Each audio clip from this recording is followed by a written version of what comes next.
Hey everybody, this is Eric Enge coming to you live from Stone Temple Consulting Worldwide Headquarters. I'm here with the New England Google Plus Meetup group. Say hi. Yay! Okay, and better still, we're here with Ryan Hanley. So give yourself a little round of applause for yourself. No, don't give yourself a round of applause, but give yourself an introduction. Eric, it's great to be here. This is a lot of fun. I'm glad that we got a chance to kind of meet everyone there. I feel like I'm actually in the room. I wish I could have been, so I apologize for that. But unfortunately, having a 9-month-old son has its demands, and one of them was not being 200 miles away from home tonight. But I'm excited. So I am. What? You could have brought him. Yeah, I should have brought him. Yeah, no, he's sleeping.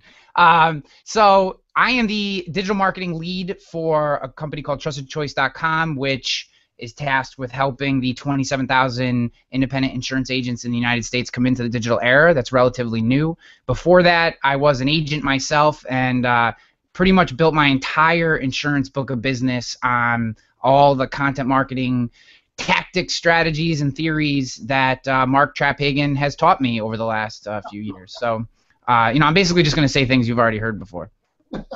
Excellent. And speaking of which, my co-host for today, Mark Traphagen, go ahead, raise your arm so they know who you are. I'm going to tell the people that everything I know I've learned from you. So how does that work? That is kind of simple. There you go. Yes, indeed. So that's the way knowledge is developed.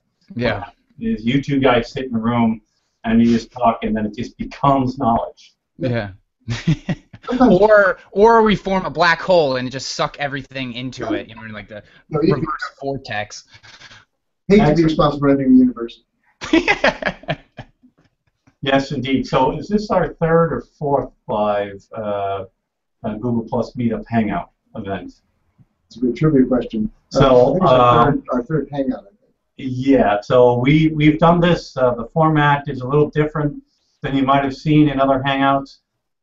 Basically, we kind of like it because it creates this notion of having a group audience here on our end, and then having a special guest speaker with us on the other end, and also being able to broadcast out to the world. So I remember last time we did this, I think we had Martin Shervington on, and we had people from various places across the globe watching live. So to me, this is kind of the town meeting hangout kind of thing. Ronnie Bitzer, the hangout helper. Yeah, so we had him before. But so Ryan, we're really looking forward to talking about content marketing and Google Plus with you. This is great stuff, and I think ultimately we're going to try to delve into what makes Google Plus such a great platform for content marketing. But let's spend a few minutes and just kind of define each of them,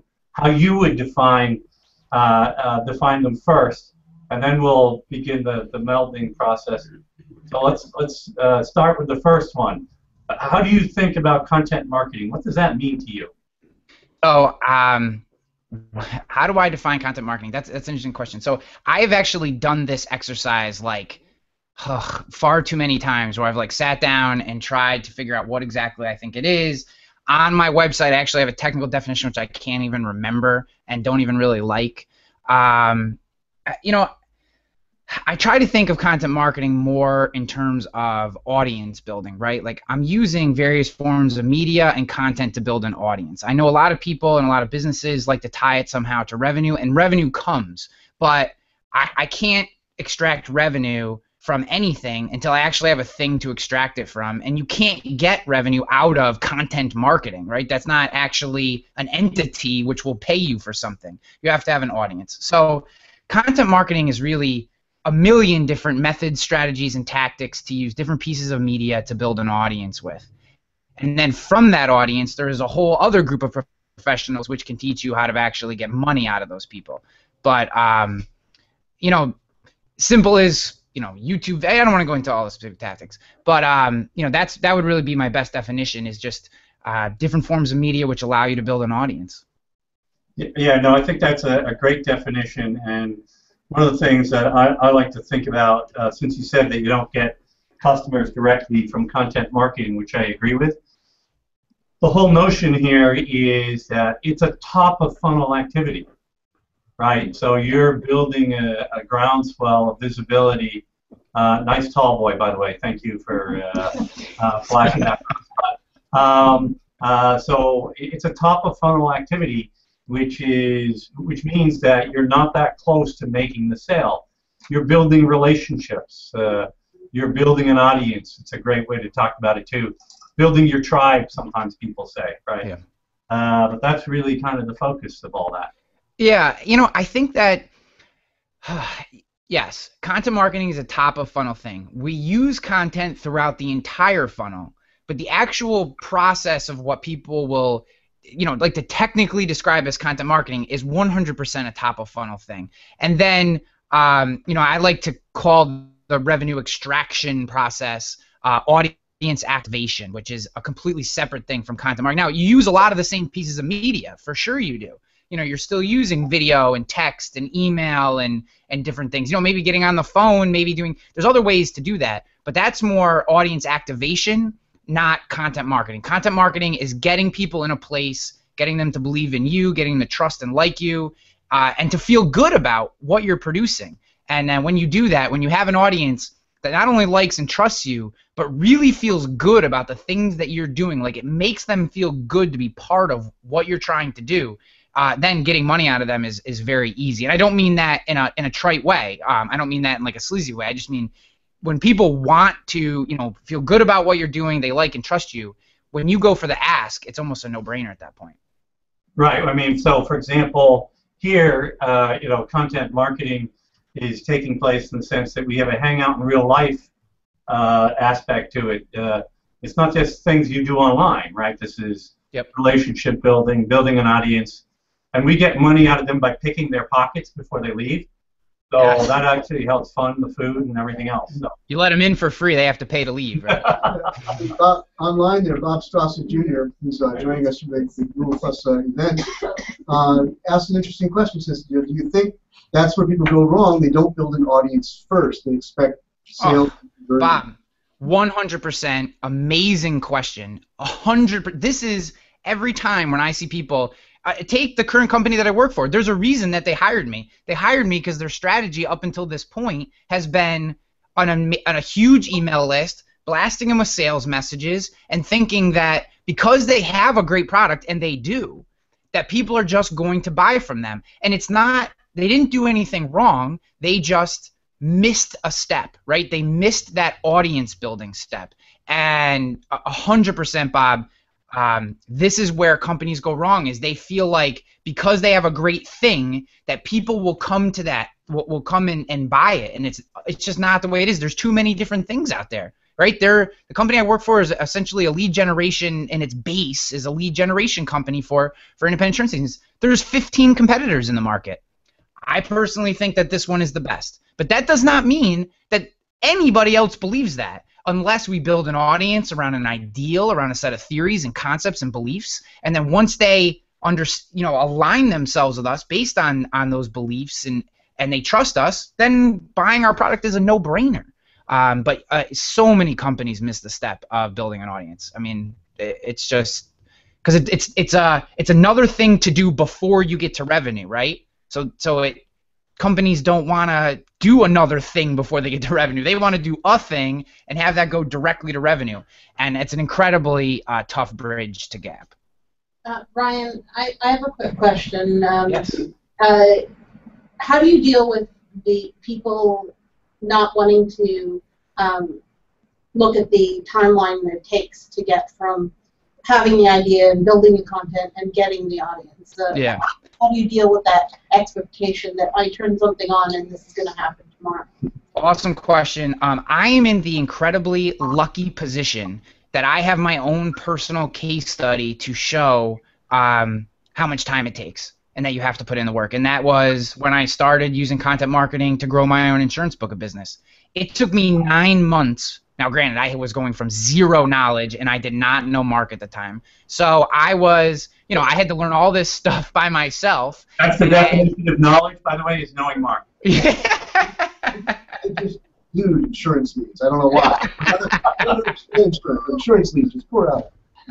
So, you know, so it took me 9 months before I got my first lead, but then it only took me 2 months before I got to 10 leads. And I can actually show, and I've written posts upon posts about this timeline of, and there are ways to collapse it, you know, especially if you're working with someone who really knows what they're doing, like a Stone Temple Consulting. But essentially, there is time that it takes. There is legitimate things that need to be done, and I have been lucky enough to have that case study, and I just pull it out, and I just say, look, I can show you how we, as a 15-person independent insurance agency in a relatively small market in upstate New York, in an area that, though in the Northeast barely believes the internet exists, that we were able to generate 85 new business leads via the internet in 1 month. We were able to generate 85 new business, validated, targeted business leads in 1 month. But that took us 4.5 years to get there. And yeah, are they crushing it now? Was I able to move on because I got them there? Sure. But it takes time, and that case study has gotten me through a lot of that tough questions. So I would say you have to beat them up with legitimate case studies, and it's really the only way that I've found to get it done, because people aren't going to believe what they don't think is true. No, it's absolutely true, and as we've said online many times, that's the Stone Temple story too, right? We have our own example.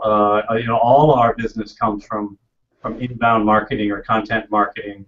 There are no salespeople here, so you can't become a customer unless you call or email us or text us or whatever and ask us to. It's the only way to become a Stone Temple consultant. I love it. I love that.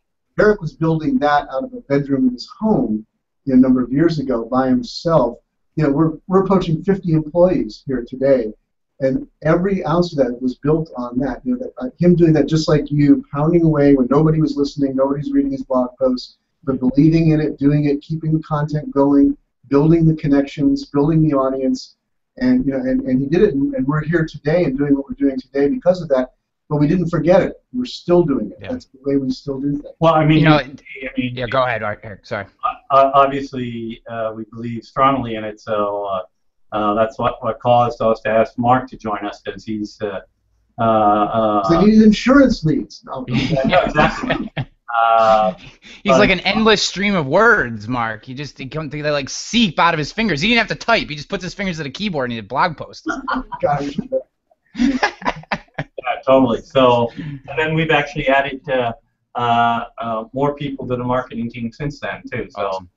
You know what the thing is too, and this is what people don't. And Mark just said it about you, Eric, in your office, in your home, you know, banging away when people aren't looking. I mean, that's the time when you really make your hay in content marketing. I mean, I was doing this at 9 p.m. at night after out, come home, have dinner with the wife. She would go to bed, and I would go back to my computer and bang out blog posts at 9 p.m. at night. Like, so many small business people in particular. So, Melinda, you may see some of this, but like, there's a time issue, right? Like, everything is I don't have time, and I get that they don't have time, but they have to find it someplace, because this is the only path to true long-term sustainable success, right? There are ways to scrape by short-term, but long-term sustainable success has to include some form of content marketing, whether it's simply writing handwritten letters. I mean, that's content marketing, right?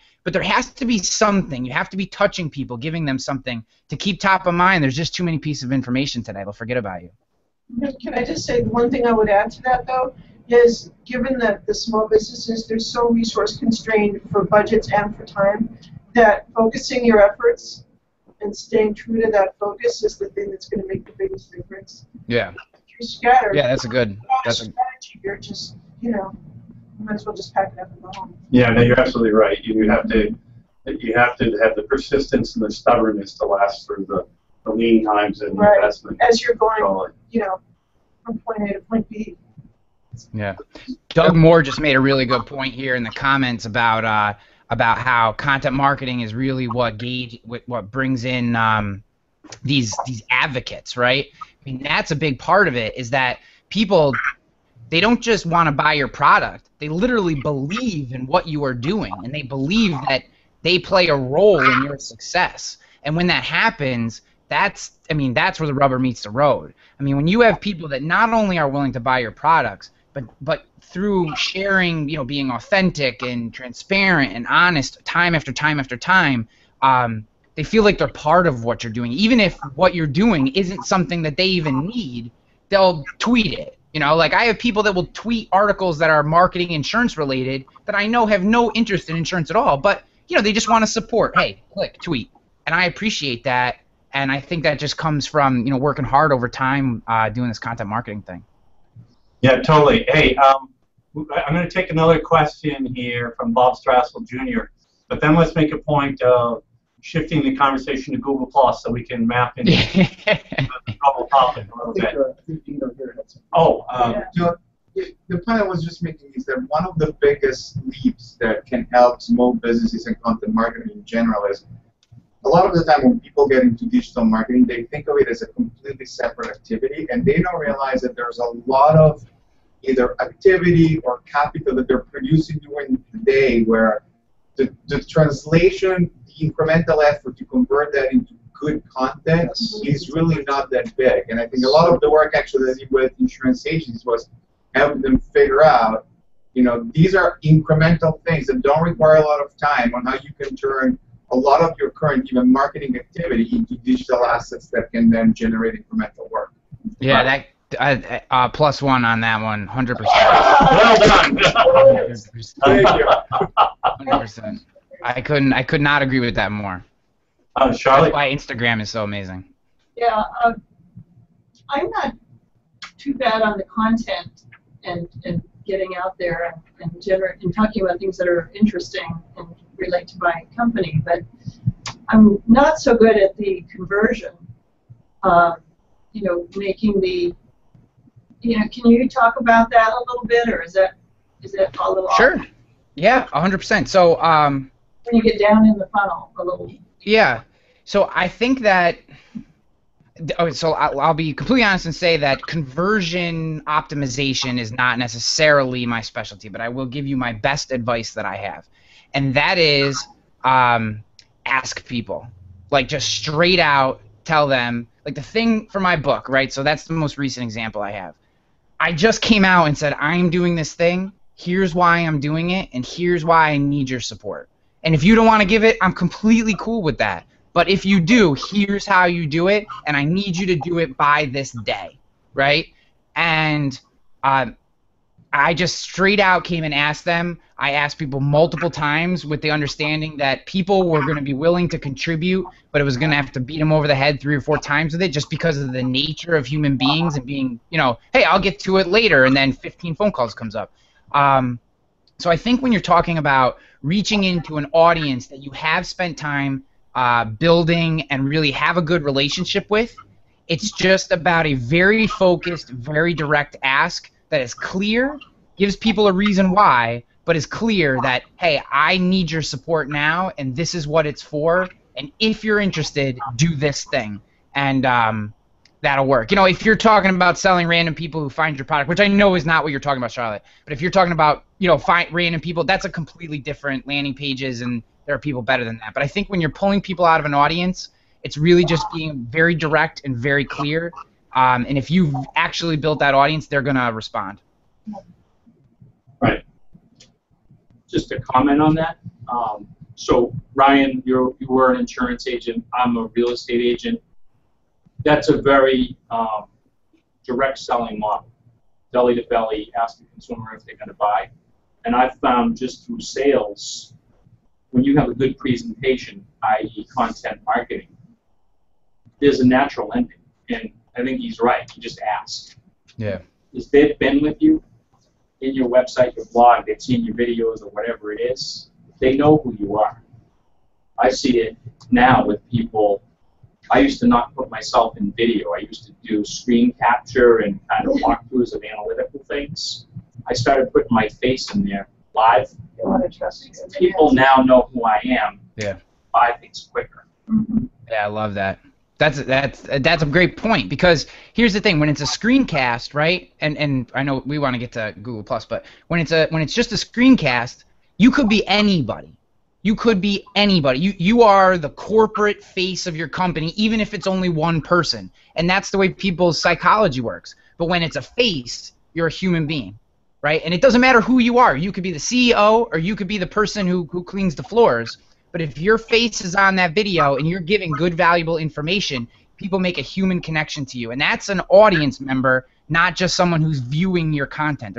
And that's the reason I call it audience activation, is audience activation is a lot different than sales, right? When you activate an audience member, you are talking to someone who has a relationship with you, who trusts you, who likes you, who believes in what you're doing. When you're selling somebody, you're taking someone from, I don't believe you, I don't necessarily like you, I may, but I don't right now, and you're trying to bring them all the way over to purchasing. That's sales. Audience activation is, I have you right here. You've been here for 3 years. And finally, I take you that one last step. You already believe in me. You already trust me. I've helped you. You've helped me. And I'm just taking you that one more step. And that is, these are kind of very like high-level things, but I think when you put them into this context in your brain, the tactics that make them happen become much clearer when you start to think about them in this way. We've touched on something very powerful that Mike brought forth and you just amplified, is that power of the personal. I'm very interested in this now. We're looking, we have the Google authorship community. Google authorships come to an end where you're thinking, like, what do we do with that community next? Eric and I talked about it. We realized, like, personal authority. That's really what that was about if you were working it right. It wasn't about getting your picture in a search result. It was about the power of the personal. Real estate agents understand that. Insurance agents understand that. That's why you always see them, you always see, ads for you guys. It's your face, right? It's on my shopping cart. It's on the brochure. It's on the billboard. And that's very intentional. You understand that power of that personal connection. And I think even larger businesses, larger industries, need to overcome that barrier. Some of the ones that are doing it are finding that power. They're finding that if you have great content that's authoritative, that people come to trust, and you combine that with personality, and that's why I know you do, Ryan, I know like Martin Shervington does, a lot of us do. Most of our content in social media and on blogs is business content. But we'll put in stuff like you were joking about that beautiful video of your wife tossing the baby into the air in the park last Sunday. The little things like that to your audience make that connection, that human connection, that that I think are the flame that ignites the authority of the content. That's a really, I 100% agree with you, and not that. So I think that, and we've talked about this before, Mark. Actually, when you and Eric were on my show, we talked about this in detail, and not making relationship building a tactic, right? Like there is this line that we walk between, okay, I need to share one picture of my wife tossing my child into the air a week so that my audience feels connected. Like it can't, like it has to come from an authentic place. But yes, like okay, here's a good example. When I started writing about insurance, and Dino knows, driest topic, on the scale of the driest topics that exist. However, I used to drip in little pieces of myself, like the fact that I'm a Buffalo Bills fan, right? Like that says something about me. I don't know what it says, but it definitely says something about me. I'm so sorry to hear that. Yeah, right? Well, they do have the best uniforms in the league. So, but so here's an insurance agent, and they're writing about underinsured motorist coverage, but then I'll make a reference to the fact that something, and yeah, it must be because I've rooted for the Buffalo Bills for 27 years. And I will tell you that the comments I would get and the emails that I would get would reference the fact that I'm a Bills fan. Or I did a video one time in a hoodie, right? I had to get this video out, and I went back to the office, and it was wintertime, and I had a hoodie on. I didn't even realize I had it on. I'd done so many videos at this point. I just did the video, put it out there, saw that I had a hoodie on. I said, I'm not going back and changing it. I can't tell you how many people came into our office and referenced the hoodie video, and not in a negative connotation. They just said, oh, we think it's cool that you're here after hours doing that. And those little things really humanize your business. I think it just comes down to taking yourself too seriously. So I want to actually draw out another point a little bit that you made earlier, Ryan, too, which is, we talked about at some point they get, close to the end of the funnel after years of a relationship, and you get them to convert. But I want to emphasize that there are many different kinds of conversions. Right? The conversion might be that Mike at some point. I'm going to pick on Mike for a second. It's not really picking on Mike.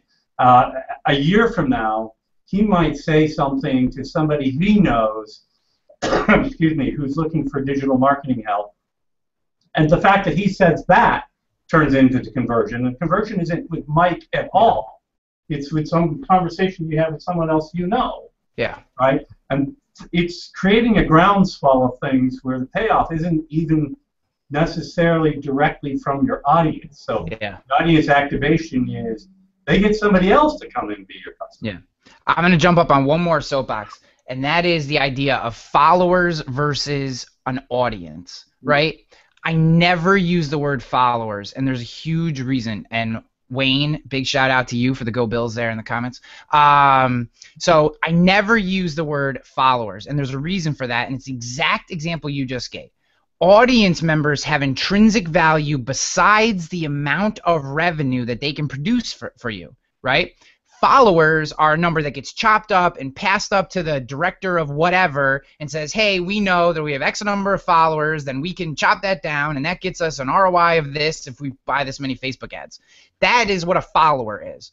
An audience member has so much more intrinsic value because of all the different ways that they can spider web out. It's like if you're on Nodex or whatever, and you see like all those things spiraling out, like you can't tell me the value of one of those connections intrinsically, because you don't know when they're going to add more bubbles on and how that's going to connect to you. And yeah, so I hate the word follower because I think that it instills a certain mindset and a set of tactics and that we use versus audience building, which is completely different in my mind. So okay, I'm going to jump back down off my soapbox now. Excellent. It was a good high soapbox, though. It's really good. Okay, so let's talk Google Plus. Yes. Have you heard of it before? Yeah. Just a little bit. Yeah, it's only taken over my life. There you go. We'll decide later whether that's a good thing or not. But so in terms of getting into the Google Plus conversation, yep. I'm going to presume everybody on the Hangout is familiar with what Google Plus is. So let's talk about how a small business person, or maybe even a larger business person, but how a business person can think about Google Plus as part of their content marketing efforts. Okay. I wrote down 9 things. We don't have to get to all 9, but I did write down 9. So I did a little prep for our talk today. I did not come completely unprepared. The very first thing. So how do you? I don't want to get. Let's start higher level because some of these are kind of tactical. I have a couple. The very first thing you do when you come to Google Plus is before you worry about creating content or joining communities or any of that, is fill out your profile. That's kind of the baseline. So I don't want to get. But the next thing is engage in conversations. You don't have to create your own content. Go find people who are talking about things that you are interested in. Mike, real estate, right? Just search real estate in Google Plus and start finding conversations that are happening about real estate, whether they're happening in California or Thailand or it's your competitor right down the street. Just start engaging with these people. It does a couple things. One, it gets you used to communicating and commenting and just being part of the community. You had asked me at the very beginning, kind of side of mouth, what my favorite part about Google Plus was. And the God's honest truth is it's the people, right? The people are the reason that I spend time here. They're so willing to engage in thoughtful conversations that that's what keeps me coming back, right? I mean, Google Plus is great for a lot of reasons, but it's the people and their willingness to have these conversations in thoughtful and, for the most part, respectful ways that keeps me coming back. And for a small business person, I would start to dive into those. And one, you're kind of letting Google or Google Plus know in a relative kind of way that you're interested in that kind of stuff. But you're also just making connections and talking about your business. A lot of small businesses have a really hard time talking about what they do in the digital space. And I think by focusing on comments and conversations first, it gets you in that frame of mind. That's a great start. We're ready. Hang on, I gotta do this first. I gotta go. Melinda, I haven't let you down yet, have I? Can I ask a question actually at the beginning of Google Plus? As you're thinking like as an author, Yes. you engaging in Google Plus as on your personal page, or do you also create like a brand page? And what would be the pros and cons? Yeah. As an author to have like your official Ryan Hanley sort of brand page versus just using your personal profile? Yeah. So, so I have opinions on how it should be done, and then I have my answer as to how I actually do it. So, how it should be done, I think, personally, is that your brand page is content that reflects your brand, your message, what you're trying to do. It's more resource-driven. It doesn't have the picture of me throwing my son up in the air or my wife throwing my son up in the air. It's on point. It's on message, because when people go there, they want to go there for a reason, and it's whatever your business model is, right? So if it's real estate, Mike is hammering real estate. He's all about it, because when people come to a page, they want the thing that they came there for, real estate. They don't want to be inundated with nonsensical things. Not nonsensical, but things that are off target. They came to a real estate agent's brand page for real estate advice, information, listing, stuff like that. The personal page is where you drop those little tidbits, is where you give some commentary maybe on your day or something that's bothering you, or, you know, once in a while, complaining is never a good thing. But, you know, that is where you mix in that little bit of personality, I think. How I do it, I pretty much almost never get to my brand page and just use my profile, but that's mostly because I'm a one-person band. It's not what I would say is a best practice, but for time restraints as one person, I spend more time on my profile than I do my brand page. Ryan, do you ever create, or do you see creating communities for not 27,000 agents, but maybe some subgroups where they can interact with each other? Yes. So I just went like this to see around Eric to listen to you, which makes no sense considering that there's a screen between us. Sorry, I just thought that was funny. So yes, I think communities are amazing, and they were actually number 9 on my list for those at home. But yeah, I actually am the owner of a community called the Inbound Insurance Marketing Community, which has about 535 agents and professionals, carrier reps, anyone. I actually have a pretty heavy hand with who I let in. You have to be working in the industry or focused on the industry to get in. So I think that's helped with engagement, because I don't let I get a lot of like really, you know, people that want to market to insurance agents, and unless I know that you're in the business, I don't let you in. So for this particular community, I have a very heavy hand, and it's very engaging. You know, we have 5, 6, 7 people post a day. People are commenting, and it's really a very nice place. So I love communities. I think communities are amazing if done right. Yes, there is a key to doing it right, but because it's a lot of work to run a community. I'm sure you know that. Yeah, one of the biggest. Martin Shervington asked me the other day on a hangout what was one mistake that I made that I would not repeat. I joined like 40 communities when I first joined Google Plus. So I was like, I like this thing, and I like this thing, and I like that guy, so I'll join that, and I like her group, so I'm going to join hers. And it was all with good intentions. It's just completely, I had no ability to scale and be in all those places and have any type of presence. So I pulled it back down to about 3 or 4 that I can manage and actually feel like I'm a part of that community. And that's how I manage them now. It's just, unfortunately, you know, there's only so much time in the day. Yeah. Do you have any tips on how to get people to engage? I mean, a lot of people do that, just join and sit there. Yeah. So I actually found I empowered my some of my best engagers and made them moderators. And we're on the path. We set a path for them becoming owners as well of the group. So I made some of my highest engagers moderators, and like, there's nothing official, but I'd say about once a quarter we do a hangout and talk about what's going on and things that we can do to keep engagement going. And One of them highlights new members or members that are doing cool stuff, and it's really become a fun thing where we just enjoy the people and the process. So I would say that if you empower your most active users, that is a great way to keep engagement going.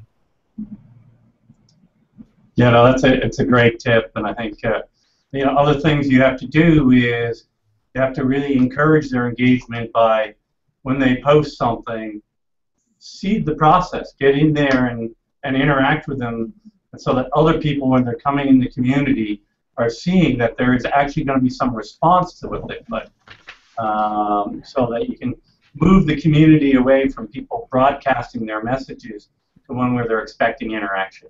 There's nothing worse than when you join a community and because moderators and owners have that little green tag next to their name when they comment, when you don't see that green tag in any of the posts or any of the comments, you're like, oh, man. So it is really important, and this is another reason to scale by adding more moderators. So I just added my 4th moderator. So there's 5 of us. There's me, the owner, and 4 moderators on a group of just over 500. And the thing is I want people to see that green moderator tag next to comments as they scroll through, because they're like, wow, look how engaged these people are. And I think it really helps with the psychology of kind of getting the snowball rolling down the hill. Totally. All right, let's get the next one on your list. Next one on my list. Okay. So these are not in any particular order. I wrote them down kind of. Well, we'll just start at the top. And some of them are very quick. Your headline matters. So I think Mark and I talked about the secrets you already know about content marketing on Google+. So that's where these came out of. That was the genesis of these. But a lot of people discount how important writing a good headline is. I just had a really great online respectful battle with a few people who I disagree with on what headlines should be and their purpose. But people don't read something if the headline is boring, doesn't tell them what is actually they're going to find, or doesn't get them excited, right? There's a million pieces of content that you could click on, and if your headline does not attract them in some way, then it's useless, and everything you wrote after the headline is useless. That's my particular opinion. Maybe occasionally you cross the line of being sensationalist. We don't have to go down that path. But my personal opinion is that you want to get people jacked up about your headline. And maybe that's something just very useful. It doesn't have to be something crazy, just very useful. How to do X. That if I want to know how to do X, I am going to be excited to click and read that post because I think I might learn something. So just, my tip there was we all know headlines are important, but they are actually important, and really focus on them just as much as you do on your blog posts. The second one was, does anyone have questions? Sorry, I was rolling there, so you just. Well, yeah, we had to stop that momentum. You never know; you might have actually come out of the screen if we had let it keep rolling. But, no, I just wanted to add really quickly that Mark and I do this all the time. We just to me, it's the headline, the first image, the first sentence. Yep. That's the whole deal. Is you got to get people, and there's a psychology to this, right? So I was talking the other day to someone about how writing a blog post online is much different than writing like an essay or writing a book, right? Completely different ways of writing. For digital writing, there's actually a psychology to how people move down a blog page. Some people skip, some people read really fast. The worst thing you can do is bog people down with sentences that don't make sense, that are off topic, or that just plod along. Like, you want to keep people moving. And part of that might be a one-word sentence, or just a one-sentence paragraph, or using ... or bolding something, or capitalizing. I mean, there's all these different ways of writing online, because the point is not to be grammatically correct, though you don't want to make really technical errors. It's to get people to actually consume the piece of content. So great headline, great first sentence, great first image. That literally creates momentum in people's minds and gets them moving down the page so that they're actually going to make it to the end of your article. We had a piece of content for one of my clients that I think, because the headline was so great, it worked even better.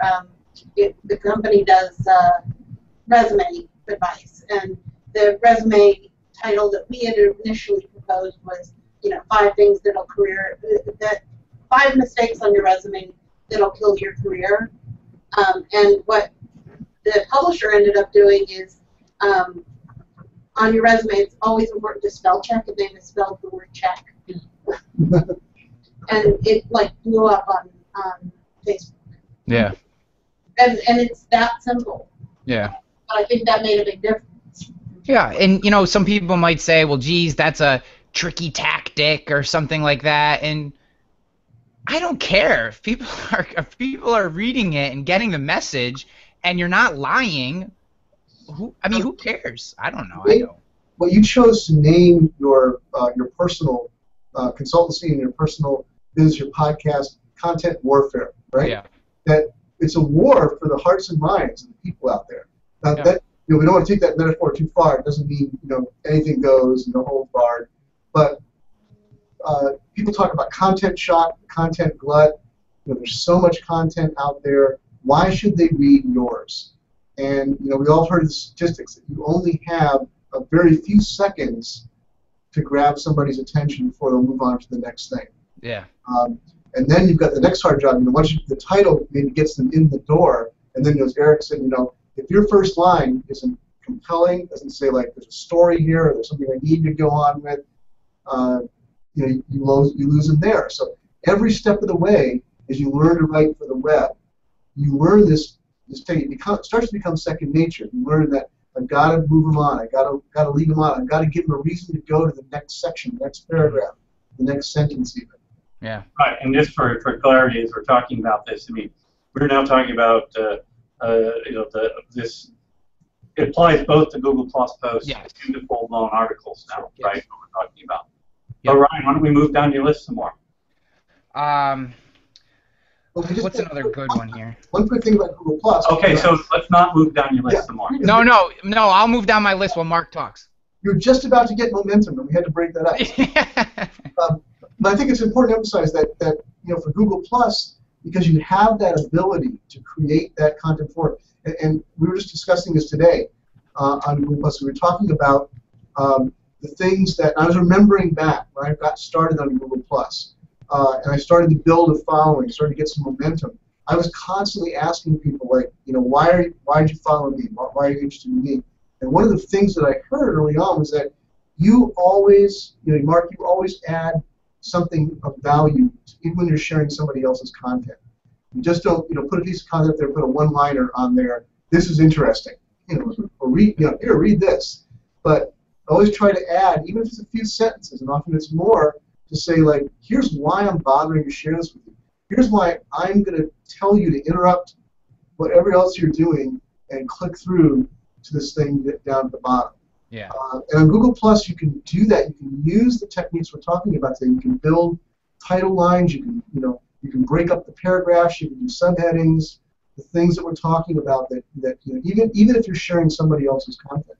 Yeah, I'm going to give you a great example. So most of the people on this call, or at least a large number of them, are probably familiar with Jay Bear. And I'm not calling Jay Bear out, but he would tell you about this example. So when he was using Google Plus, when he first got involved, he was link dumping, right? He was Twitter. This is what you do on Twitter. It's what you do on Facebook. You take the link and you stick it in the thing and you put one sentence and you hit share, and that's what you do, right? And because you have X number of followers, you get X number of clicks, and that's the way it is. Well, Wade Harmon, who is a great Google Plus person to be connected to, he called him out, and not to be a jerk. He did it in a completely respectable way. I remember the post as clear as day. He was very respectful. He just said, Jay, you have this amazing content, but the way that you're sharing it here, and before I move on, Jay was getting, and Jay's got 200,000 people on his email list, right? Huge blog following, a great guy. He's getting 1 or 2+1s and no comments on his post. On Twitter, he gets 20 retweets when he tweets something, right? And he's getting nothing on Google+. So Wade said, Jay, I'll do a hangout with you, a private hangout, and I'll show you exactly how you need to start using formatting and draw people in and use these content marketing techniques. Jay took him up on his offer, and now he's getting, 50+1s and comments, and everyone has him on his show, and in the attention that his content deserves. He does a very good job. But on Google Plus in particular, you have to give people a reason. They're not here to have a Twitter scroll blown past them. They want to be drawn into the content. They want to be excited about why they're engaging with something. They want to believe in it. It's a different mindset when they're here than when they're other places, and maybe they just don't go other places like I have started to do, although I am frequenting LinkedIn a little more for some reason. But yeah, so that's my case study on that is, here's one of the top dogs, and when he was doing it wrong, he was getting nothing. As soon as he went to doing it right and really drawing people in, he got the attention that his content deserves. Yep. Okay. Next. All right. So since we are getting close to time, I'm just going to focus on two more. The first one is going to be we all know that original content, there's digital sharecropping, there's all this stuff. Original content should be on your blog. When it comes to Google+, I would say that any success that I actually have at any level, if you can consider where I am a success at any point, is from creating original content in this space. Now, for me, that doesn't mean 1,500 word posts. It means 300 to 500 word posts, maybe a little less sometimes. But creating content that people can only get in this space. And here's how I delineate what I share in Google+ that's original and doesn't exist anywhere else, and what I share on my website. Thoughts go on Google+. Resources go on my blog. That's, in my mind, that's going to mean something to anyone else, and you'll have your own delineation. But for me, when I'm sitting there and something hits me, and it's not a major concept, it's just a thought inside maybe a series of concepts or something that I haven't necessarily drilled all the way down on, I post it on Google+. I free-form the post, like free-think the post, and sometimes it doesn't always make sense, but I take that thought and I get it onto Google+, and I'm like, let's see how people react to it. And I've had these posts go freaking bananas, and I've had them go crickets, and I know here's something I need to expand on, and here's something that I can let die. And that, putting original content in and using Google+ almost as my incubator or my lab for thoughts that could potentially become resources has been an incredible strategy for me. No, that's great, because it can actually feed. You really said it very well, Ryan, which is if you get crickets, then you need to let that one die, and if it takes off, you need to go deeper into it. It can actually be a test platform to figure out what things you want to go deep with. Yeah. Right, and what you will become a post on your site at a later date.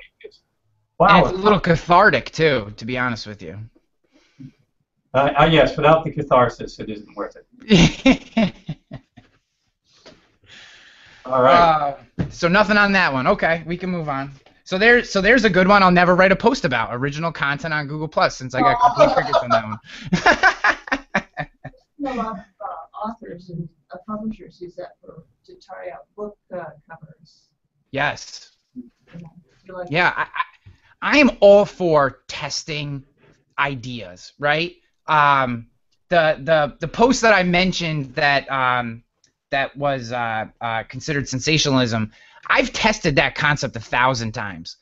Not 1,000, multiple times. I knew that it was going to provoke conversation. I knew that. Right, but I had a specific thought on it, and I wanted to take it deeper. And the only reason that I did the blog post on it was because I got the reaction that I did in original content earlier on.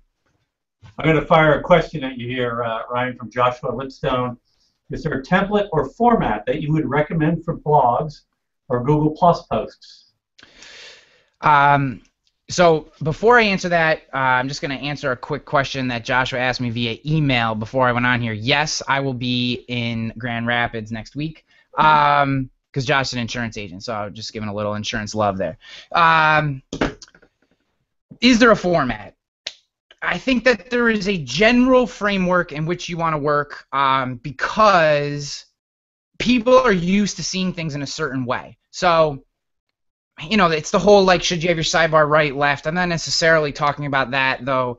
I think when you come to a page and the sidebar is on the right, you're a little thrown off because so many have it on the left, and that's a different conversation. But You want to have a good, solid headline, especially on Google+. You want to bold it, use the asterisk, not only because it draws attention, but it also, that first line is going to be potentially the headline that shows up in a search if Google serves that in search. I like to do an italicized, almost like subhead right underneath that. So not double spaced, just single spaced. And a lot of times I like to pretend like I'm funny or cheeky. So that will be like the funny part of the thing. And you can tell that it's late. So yeah, and then just draw it out, use italics, use all that stuff. But yes. Throwing an interrupt at you here. Yes. Next you find out what else is on that list. Maybe a follow-up. Hint, hint. All right. So Wayne, your request has been registered. But yes. And I'll come back anytime. Yeah. So, but yeah, there are standard format things you can do, and I mean, like in a Google Plus post, you use the asterisks to bold the title, and you should have a title. It's tons of evidence that shows that sharing an image is good for you. And I like that some people, obviously you're somewhat limited. You can't do everything on a Google Plus post that you can do on your blog, but you can do a lot. The things you're talking about. But some people have found ways to kind of brand the look of their posts uniquely. I'm thinking of Anna Hoffman. Yep. From Traffic Cafe. That she has her kind of thing is coffee. Every morning, her first post of the morning is something about coffee. But then on her posts throughout the day, instead of bullet points, she copies and pastes a little icon of a coffee cup. Yeah. And that's her bullet points in a post. Yeah. So you just like glancing down the stream, oh, that's an Anna Hoffman post. Finding little things like that, little stylistic points, just the way that you do it makes you stand out and again personalize. It makes you stop, right? I mean, when you see an Anna Hoffman post, and and here's the baseline, right? She does great work, right? There's value in all the things that she's sharing. The difference is there's a lot of people online that deliver valuable content, but it's an Anna post because you see something about coffee or the coffee cups. Those little things definitely matter. I like to use GIFs sometimes for some of my original content. That's one of the ways that I brand that this is an original post you won't find anywhere else. I'll usually put a GIF. It's the only time I use them is when it's an original piece that you won't find anywhere else. People probably don't know that, but that's what I do. It helps me go back and find them later in my own stream. But yeah, so I think little things like that are great. I mean, again, if the goal is to get people to like, trust, and feel good about what you're doing, and little things like that, like people say they hate the word nation, right? Like everyone calls their thing and then a nation, but if you feel like you're part of a thing, it's got to have a name. So giving the people that follow, I call the people who watch my show and are on my newsletter content warriors. And it kind of makes sense since the name of my show is Content Warfare, but I believe that if they're willing to listen to the things that I have to say on a consistent basis, then they are content warriors. Mostly just because they put up with me as much as they do. But I think that little things like that really help to draw out an audience and make them feel good about the things that you're doing. So maybe we ought to call people that follow us Templars. Stoners. Not stoners.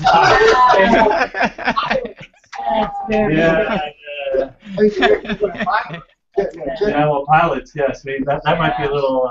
That might be controversial from a trademark. Yeah, generationally for Eric and the stoners thing would work, but I don't know.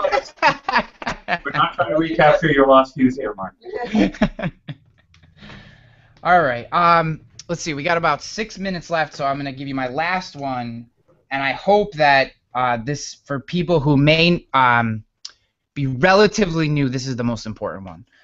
And that is, there is going to be a dip. Seth Godin wrote an entire book about this. There is going to be a dip in your success. You're going to come to the platform. You're going to make all these connections. You're going to be excited, energized. It's going to be awesome because it is. It's an amazing place. I really do love Google+. But there's going to be this dip where you go from the energy and excitement of being an amateur to the business-esque mentality of, and this is where having a format that's just second nature and using images and all the things comes into play, of being a pro, and not a pro like you sell services there, but just this comes like second nature. There's going to be this dip in the middle where you're wondering why your followers aren't going fast enough. People, why aren't 8 people commenting on my post this week? Last week I had 6. It should be easy to get to 8, right? There's going to be this dip in your work where you're gonna want to go back to Facebook or go back to Twitter. And my best piece of advice to you is keep following the people who do this really well. Mark, Eric, all the people in this room, some of them I know from connecting. It takes time, but once you get on the other side, the relationships that you build, the ability to be on Hangouts, the connections that you make in this tool, because I had someone say the other day, I'm not getting invited to Hangouts. I said, well, how long have you been doing this? 3 months.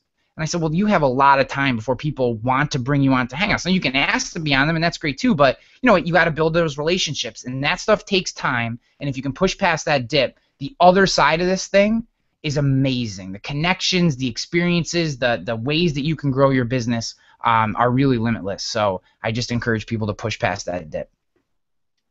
Great advice.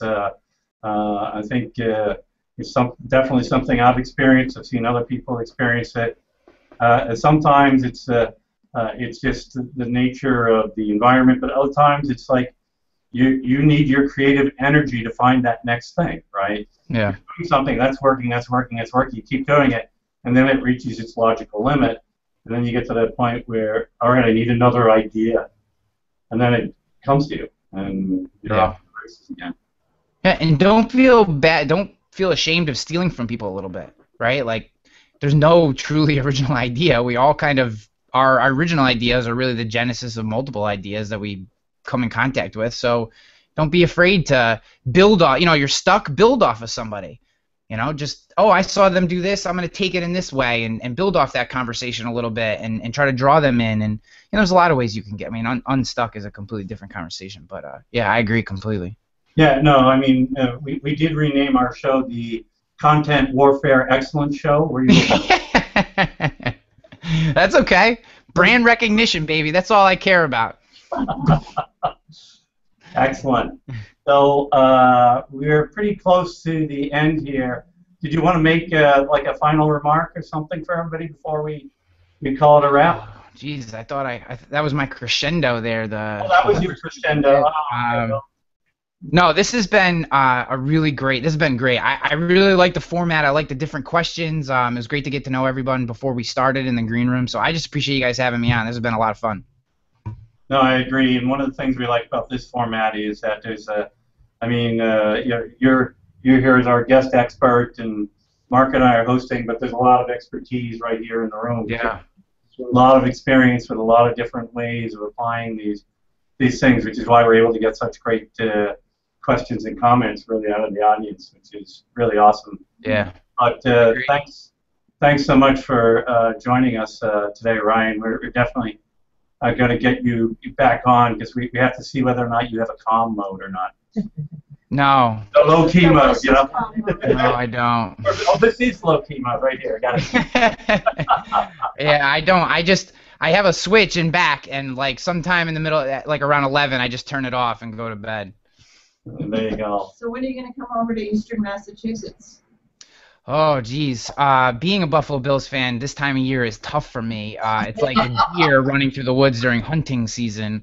But I don't know when. I shouldn't say that.